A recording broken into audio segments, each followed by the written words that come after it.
Welcome to another video. Let's take a look at the quality of 3D models created using Common Sense Machine. This is the case study of the Dacian King, Decebalus. The input image is presented on the left side of the screen. This illustrates the head of the Dacian King.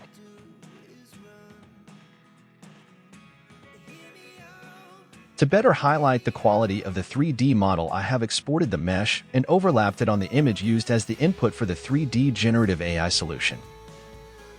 One of the downsides is that the back of the head doesn't have any texture and is almost completely black. Let's enable the wireframe visualization to see the mesh.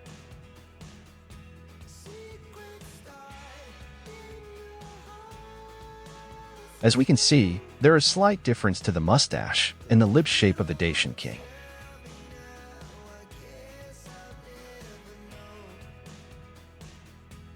Overall, I say that the 3D reconstruction is pretty good considering that this made use of a single image input and afterwards the CSM algorithm worked its magic. You can also test this for free. You will just have to register to 3d.csm.ai. Thanks for watching.